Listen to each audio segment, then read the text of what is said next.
Okay. Hello. I'm Naomi Norvez. I hope you're doing well. I had a fabulous week, month, day, year, hour, minute. And okay, so I did a tweet about my redacted life fan game end state, and Katie and I got a little conversation about the game, and I kind of wanted to talk about that a little bit here about her arc for Adrian about being a character who has agency because I find it really interesting because it's something I kind of noticed it, but not really, which is kind of a good thing in a sense because kind of like good lighting in a film, the best underlining themes like that are good enough that you don't notice it, but at the same time, I feel like it also kind of conflicts with the game in some interesting ways.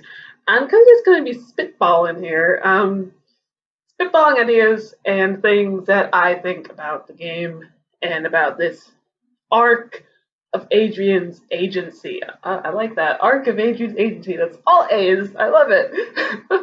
And just gonna. It's kind of like a part two to my original redacted life audio thingamabob I did. Wow, that's like 2 years ago now, almost. But I haven't re-listened to it to prepare for this, so if I repeat anything from there, it's because I haven't re-listened to it. But I did replay Redacted Life to get ready for this, and yeah. So interestingly enough, though, didn't download 1.6 Redacted Life for my replay. I already had 1.0, so I played that.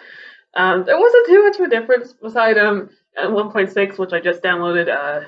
Tilly's pronouns are they instead of her, which makes sense because Adrian describes Turley, hopefully I'm pronouncing that right, as an indiscriminate gender, and he doesn't know what gender they are. So I like that. I like that change. I approve. What I'm really here to talk about, Katie's and my discussion on Adrian's agency. I really like those A's. I really like how that comes together. Adrian's agency. Yeah. Adrian's holistic detective agent. No, I'm totally joking with you. But because in my fan game, Redacted Life End State, it's basically a game about what it means to be traumatized, be a victim of traumatic experiences, and what recovery is. And a lot of it is lifted from my own experiences with traumatic events, which I might talk about a little bit here. I might not. I will be talking about some of it in a future video. And I have dabbled in the things in my games that I've gone through. But that was what the basis of my fan game, because Adrian and Hannah in the original game, after the experiences in the original game, which, by the way, if you haven't played the original Redacted Life, there's a link. There will be a link in the description of this video to just play it. Just play it. It's good. You should be playing it. I really do love it. I tell all the people who like Doki Doki Literature Club, play Redacted Life. It does some of the same Red Pie tricks as Doki Doki Literature Club, but it came out a year and a half before Doki Doki. It deserves more recognition. But anyway, so after the events of the original Redacted Life, Adrian and Hannah are basically messed up. I talked about this a little on Twitter where I said, trauma happens when the rug is pulled out from under you in a major way and you don't know what or who to trust anymore. And that's basically what happened to Adrian and Hannah, because they both got trapped in a video game where Adrian couldn't basically trust his own sense of the surroundings around him or the people in his life because it's all part of the game. And the same thing with Hannah. She can't really trust other people because they might be trying to pull her into an anime protagonist role. And she can't really trust anyone because they're all trying to just put her in the box, like the anime box. The anime box. That's a weird thing to say, but you get what I'm trying to say. By putting her in a trope, a stereotype of, I'm the anime protagonist, and she just is having none of it. I love all of her sarcasm in the game. It's just the best thing. It is just great. I'm actually thinking of recording a full playthrough of Redacted Life, just reading all the dialogue and just having fun with that. Because I already did a live live tweet play and a reaction video, so I can't really do any like a let's play kind of thing where I react and play, but I would love to do like a live play with all the voices. So maybe in the future, that'd be nice. But to me, the game is basically all about trauma. When I first played it, because it starts off Adrian saying, I think I've known I've been in a video game for about 3 weeks now, or I remember when I found out I was in a video game, or I was a video game character, excuse me. And he talks about what that's like. And that is traumatic. That is so traumatic, I can't even, ugh. And especially at the end where it's revealed that he's not a video game character, but he's a person who thought he was a video game character limited by his roles by rules of games. I've talked about this in the original audio recording, but that is just so messed up. So messed up. So many things to recover from there. Ugh. Ugh. And I talked about this in my end state game in the first chapter, which is all that basically about Adrian with some Hannah as well. Is it Hannah or Hannah? I think it might be Hannah because there's only one N. I really hope I'm not pronouncing it wrong.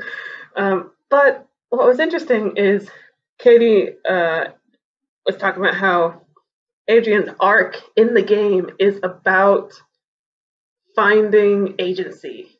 I hope you don't mind, Katie, if I just read some of your tweets, because I really like what you had to say. And he said, I find it interesting that you, that is me, when I made my fan game End State, adapted the world of Redacted Life with a different theme. For me, I wrote Redacted Life with the theme of existentialism, specifically losing purpose. My theory is every horror monster is a different human fear personified, so Clara in Adrian's plight is the personification of losing direction in one's vocation. And Adrian overcomes Clara by finding agency. Adrian says, no more waiting for things to happen. And she goes on to detail a full, structure of the game about Adrian's journey. And I'm going to just summarize it here, even though you should read the whole thing. It's really good. I'll link it in the description or something like that. Whereas basically the game is a 3-act structure where the character conflict is if Adrian doesn't do something about his situation in this game, he will likely die. So he's like, okay, I'm not going to just let it happen anymore. I'm going to actually act. And he goes and he finds the suit of armor, and he is rewarded for finding it by getting out of the game. So then he finds Hannah, and he and Hannah talk about their sense of purposelessness in the world. And I like what Katie said here. Central Game's antithesis, they have no purpose, and they work together to get out. Climax is Adrian facing off against Clara, who is I have a hard time saying that word. Existentialist fears personified. And Adrian's at his lowest point here. The final push is Adrian, with the help of the player, defeating Clara. And to win the game, the player must literally seize control of the game's script, storytelling through mechanics. And at the end, Adrian is asked by Hannah what he learned, and the central theme is brought up again, with Adrian realizing he had to take control of his life. Yay! Finishing off his character arc. Katie says, Hannah almost gave the thesis word for word here.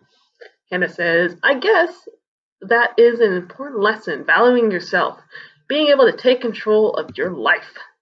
And Adrian says, take action. Last thing here. And Katie says, going back to the hero's want versus need, Adrian's want, a sense of direction, is resolved by his need, becoming more proactive. So to me, anyway, this is Katie's words, the central theme is agency versus desolatory, is action defeats purposelessness. Yay. So I find that super interesting because a lot of it to me is very,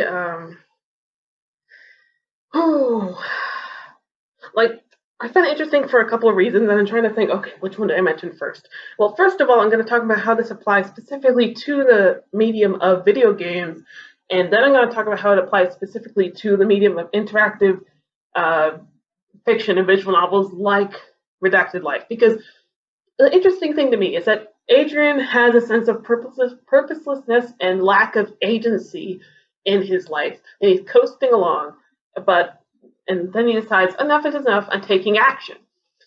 But that kind of goes against what you do in a video game in the first place, because the reason people play games is to have a sense of agency and, well, not specifically to have a sense of agency and purpose, but acting in a game, having agency in a scenario that is, what's the word here, projected on screen. That is a game. A game is defined by having the player do things that makes the program go and react to the player. So to me, the idea that Adrian's arc kind of goes against the idea of why people play games to begin with, which is to have a sense of agency in a fictional universe, whether that be having a really multi-character layered thing where you can go various different directions, choose your weapon, choose which path you want to go, choose your ending, or just be clicking on links to read more of the story. Either way, the player has agency in that scenario. And Adrian's lack of agency kind of goes against the idea of games are a medium in which there is agency. There is is the difference between watching a show and playing a telltale game. When you're watching a TV show, you are consciously digesting the media. When you're playing a game, you are consciously acting in the game itself. You are, by definition, a being of agency within the medium of games. So I find the fact that Adrian's arc is agency based interesting because it goes against that kind of idea that games are the means in which we find agency in artistic mediums, if that makes sense. And I'm not saying that's bad. It actually is kind of interesting to me because I'm kind of trying to figure out why Adrian and Hannah decided to play Haunted Mansion and School Life Romance in the first place. I actually watched the Dom's videos, Lost in Adaptation videos on Total Recall last night, so I had that in my mind. And the character in that wants to escape his normal, banal life by having a fantasy where he is a secret agent awesome man and saves the world. Yay! So I kind of feel like that is why they wanted to play the game. Like, the tagline for Redacted Life's conscious play thing is live the games you love. So by definition, they're saying you can have agency in a scenario which will never exist in your real life. You can have agency, what's the word? You can have your real self in a fictional universe that will never exist in reality. It is a medium that demands agency from the player, whether that be small amounts or large amounts of agency. So I find Adrian's arc to find agency interesting because it's more because to me it's more that he's living in a TV show, if anything, if he can't find agency but then finds it. But at the same time, there are mentions that the game that he's in, the horror game, is a bad horror game. Which, wow, Redacted Life's like, wow, really? Really? This guy doesn't appreciate our game. I'm just joshing with you. But it is mentioned that it is a bad horror game, so there could be an argument that it is not a horror game, a video game that has enough agency for Adrian to feel involved in the plot or to feel involved in the storyline as a player.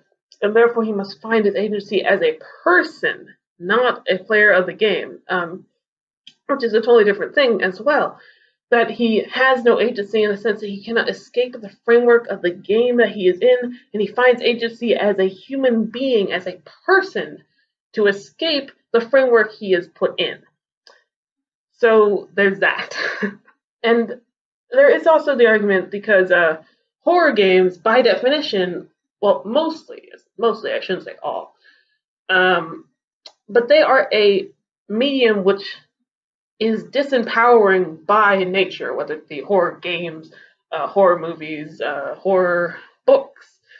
By nature of the medium, the horror genre is one that disempowers the main character or player in some way, and they either gain it back over time or they eventually succumb to the different monsters or different things in the setting.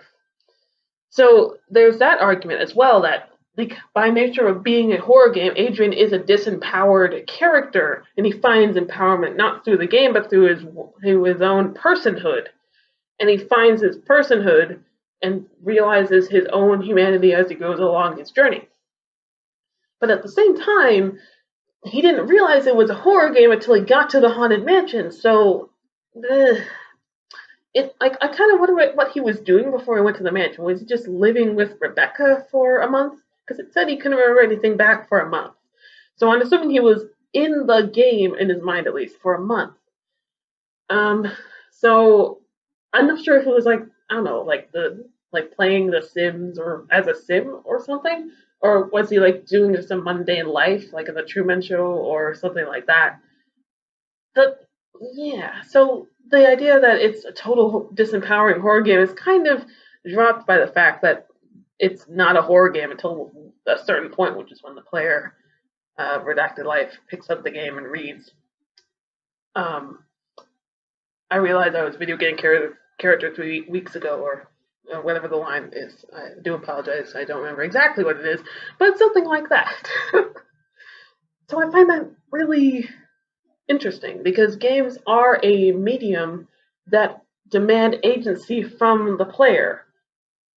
And the fact that Adrian's arc is one that finds agency kind of goes against the nature of the Haunted Mansion or Redacted Life as a game. And I find, because I'm trying to think about it as well, because I've been talking about how he finds his own personhood. So it's possible that he loses agency in the sense that he has become a video game character bound by the rules and laws of video games. But as the journey goes on, he finds his own humanity. He finds his personhood, the choice of being a human not bound by rules of arbitrary code and design. So there's that as well, that he finds agency through finding his own humanity. Again, I'm kind of just spitballing here because I find this very interesting stuff to talk about and think about. And I also want to talk about the fact that a lot of this finding agency stuff really does apply to traumatic experiences in a major way because, how do I put this? To recover, you must find agency. And I'm not talking about, I'm talking about real life, and whether it be the agency to be able to remember the events, or think about them, or talk about them, or kind of live through the events. Trauma therapy is about being able to look back at the events in a way that doesn't destroy you internally. That's what it is. Trust me, I know.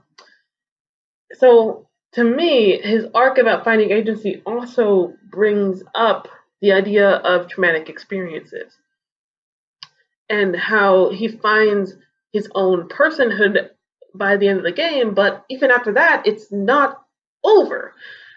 Because to find your humanity is to find the parts of yourself you don't like. Because video games are a medium that, I want to put this in a way that makes sense. Unless you really think very thoroughly about the protagonist, a lot of games, and again, I gotta emphasize, this is a very, very, very, very, very general statement. They put the protagonist in a very carefully crafted box. I'm specifically talking about, I guess, maybe first-person games, the AAA games here. And then they let you explore the protagonist within the box that they have set for you. And anything outside those bounds are not addressed. I've only gotten a little bit into it so far, but I started playing the recent, the 2016 Doom game. And I really like it so far. The thing about Doom is that the Doom guy is that he is violent and angry, and that's it. And that's fine. It's very well explored. But I can't explore what the Doom guy is like when he is overjoyed, when he is sad, when he is in tears. And that's not what the game was designed to do. It's not designed to make me feel emotional feelings like that for this man who punches monsters and demons. It is designed specifically to make an angry man who goes and shotguns imps in the face, and that is totally fine. So, yeah, and by the nature of a game, I'm going back to Redacted Life, protagonists are put in a box specifically to explore the things within the box that the game makers have set. In Doom, it is anger, violence, bloodshed, which allows for the player to extend that into punching and really good mechanics about killing demons and on Mars. In Redacted Life, that's a little bit more interesting to me because it's a game about living the games you love. So if the protagonist is free of that boxes because they have a human mind and they are set within a constructed project that has its limits and walls, well, that is a problematic thing. and that's actually talked about in the game itself, where Rebecca doesn't know how to react when Adrian acts out of character and she glitches out because she doesn't know what to say or do beyond the laws of her programming. You have to act in a certain protagonist way in the game for the game to respond appropriately, or at least for Rebecca to respond appropriately. And so, because she's kind of the bane of the game in a sense, because she's the main person, the protagonist in this case, Adrian will react to, the companion for the journey, if you will. So, yeah. Agency. It's a thing that's really important, especially in trauma therapy. And yeah, I'm trying to think. Yes, I definitely see Adrian's I love this. I love it. Adrian's agency arc. I love that. Oh yeah. In the game, I definitely see it. Don't get me wrong. I'm not saying it's not there or that it's badly done. I'm just saying the ways it conflicts with the idea of Haunted Mansion as a game are interesting to me. And I want to talk about how agency applies to trauma specifically. Yeah. Because Adrian definitely does, like, I don't know. Because I feel like he kind of learns agency, but I never felt at a point that he was just kind of. Well, I don't want to say I never felt that he was just coasting along, because I definitely see it in the game where he's just kind of listening to Rebecca and Tilly just being like, oh boy, this is really dumb. Wow, the magician disappeared, really? But then he's like, okay, enough is enough.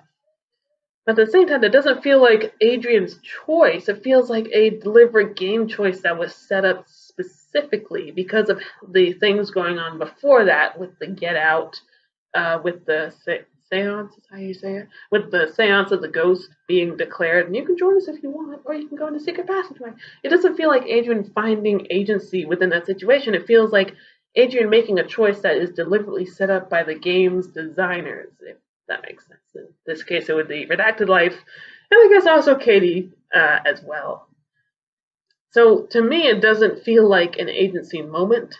I guess touching the what's it called? The suit of armor, Paladin. There we go, Paladin.exe. It doesn't feel like an agency moment to me because he's drawn to it like a moth to a flame. He can't resist it. He doesn't have an active choice in touching it. He just goes and boop, and then he's transported to school life romance. I guess the main agency moment in this game would be. Well, I guess it could be when he goes to Hannah and he tries to test her to see if she is a game character or not. So I can see that kind of, but I think the main big agency moment that happens in the game is when he, when he or the player reprograms Clara to not kill him at the very end. That's the biggest moment Adrian has agency to me. And that's just my opinion.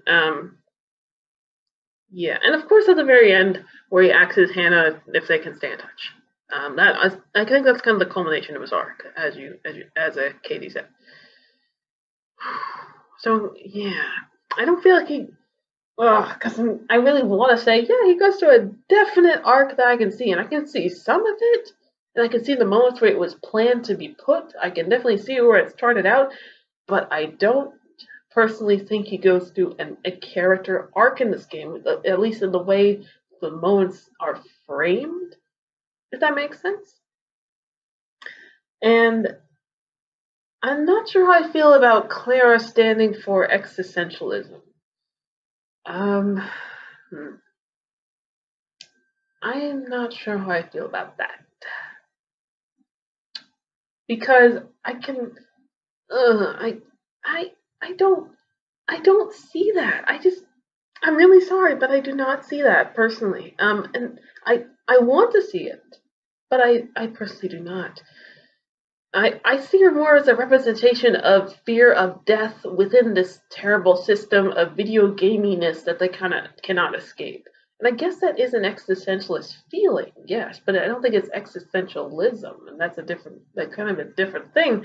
If you kind of see what I'm saying here, I see her more as a fear of dying or fear of how do I put this? Fear of being troped. There we go. A fear of becoming a putting being put in that protagonist box that I talked about earlier for the rest of your life because you're only a video game character and nothing more. And also later, she first tries to kill them by controlling or maybe reprogram what's his name? Kamon? Is that how you pronounce? I think it's Kamon.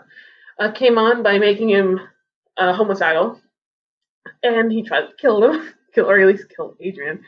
And then she kills him in the RPG demo, and then she kills Adrian in the haunted mansion. So, I, I don't, I personally don't see it. I really want to see it, but I don't. I, I see her more as a representation of fear of dying within this game system, within the constructs and limits of a video game, which again is existentialist to feel, but is not existentialism. So, that's just my opinion again. I want to emphasize it. This is all my opinion. I'm just spitballing here, and yeah, I don't see her as existentialism. Not in the like, not in that pure sense of that. And like, yeah, she is a representation of some existentialist feelings, but not existentialism, not mattering. Yeah, I do really like Hannah and Adrian's talk at the festival where they talk about well, I feel real, but everyone feels real here, don't you think? Well, it's not worth thinking about. And they talk about was Rebecca real and everything like that. And oh man, I love that scene. I love it. It makes me tear up a little. These poor children. I just want to give them all a big hug and just sit them down with some hot chocolate or some tea or something and just tell them all it's gonna be okay. Because, well, it's just a hard thing to go through, like what they went through. And I definitely attach it very firmly to a traumatic experience. Like that, uh, like being in a traumatic experience is being in a scenario where you are completely stripped of agency. Like, completely, there is nothing you can do, whether that be you're systematically stripped of it by an abuser or by a system, or whether you wanted to act in a scenario but you did not, or things like that. Being traumatized is being without agency, whether it be for a moment or for years. And it's really hard. It's really hard, okay? I'm not gonna lie to you, it's a really hard thing. And finding that agency again is beautiful and just an extraordinary light to have, but it takes a lot of time. It does. And I can laugh because the alternative of not being able to laugh at my problems is just a harder thing. And I would rather laugh. I would just rather laugh because I can. And I don't try to deny my personal trauma by using laughter as an escape. I more embrace it with laughter rather than anger or tears, if that makes sense. And I do cry. I do cry sometimes. I'm not ashamed of that. But to be at the point where I can laugh is a great thing. Just trust me on that. And for Adrian and Hannah, it's just a terrible situation, man. Because I don't really see it as a journey let me try again. Sorry about that. I see it in some ways as a journey from stagnation of stagnation. I guess stagnation of action. What was I trying to say? But from that to agency and reaction to life. I definitely see the points where it's an arc for Adrian, but I also don't think it fully works in some places. And again, that's just how I see it. And I also think that by the end of the game, they're going to have a lot to recover from. And I talked about this in End State, where they've gone through so much that there is, like, we all want to believe that after people go through really hard stuff, there's the happy ending and they go off in the sunset and the end.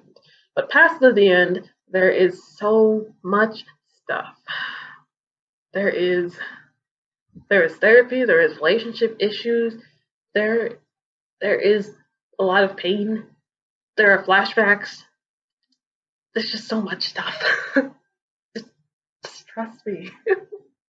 And you're free to DM me on Twitter if you want more detailed information. I'm not going to disclose any people or anything, but if you want to know more specific things about my experience with trauma, you can ask. It's okay. There are some things I won't talk about, but some things I will talk about. So yeah, and I'm just putting that out there now in case you want to know. Yeah, so I definitely see it as an arc, in some ways, as an arc of agency. But I also see it as some ways that the game itself, by its structure, denies that arc, in both in the writing and the structure as a video game, in the video game medium, and as as a horror game that gives its protagonist a lot of, I guess, a lot of freedom because they're a human being. I don't personally see Clara as existentialism, but I do see her as a feeling of existentialism, a feeling of being confined and trapped and perhaps dying in the restrictions of a video game character, which is super terrifying to think about. Wow. Oh yeah. Yeah. So I really do like Redacted Life. I probably should have said this a lot earlier. I'm sorry. I love Redacted Life. A lot. I recommend it to people. I just don't see this arc personally. I just don't see this arc as strongly because of the things I've already talked about. I don't want to repeat myself too many times. I think I've already repeated myself a few times, so I do apologize for that. I have a tendency of doing that. Excuse me. Sorry about that. So that is just my opinion. Yay! Opinions are great.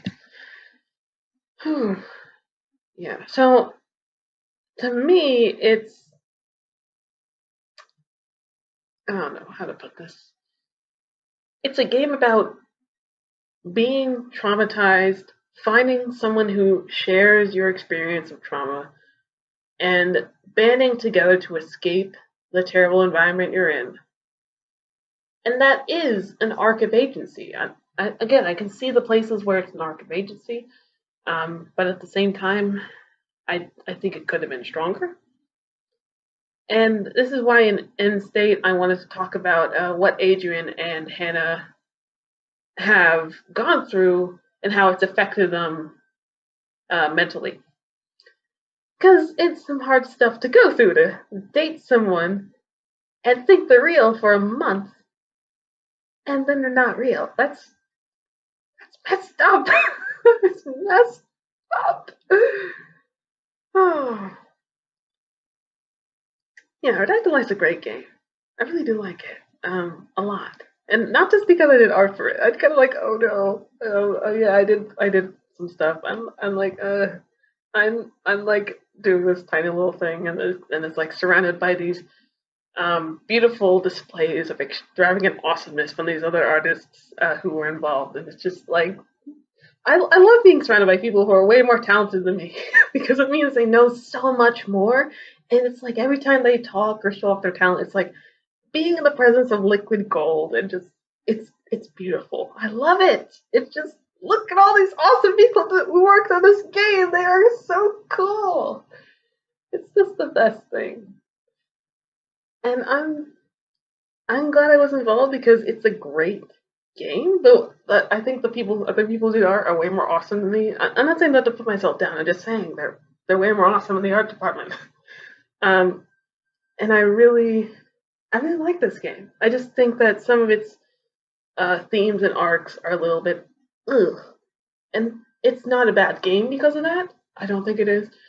I think it's still a very solid game, but I think that its arc is not purely an arc of agency, though it is in some places. That's all. That's what it comes down to. Yeah, so if you haven't played Redacted Life and you listen to this whole audio recording about Redacted Life, well, first I want to admire your persistence because we're almost reaching the 40-minute mark here. But second of all, please play Redacted Life. Please, pretty please. There's a link in the description or somewhere on the screen or something like that. Future me will take care of it when they're editing. So thank you, future me, for all the work you're doing, and I will appreciate that because it's a good game. Okay, so I'm going to end this off now because it's almost 40 minutes, like I said. And yeah, Redacted Life. It's a good thingamabob, and I like it. And you should play it too. Alright, this is Naomi Novez, and I really hope you had a good day before you came here. Hope you're doing well, and I wish you the best as you continue on flowing through time and space in the thing we call life. See you later.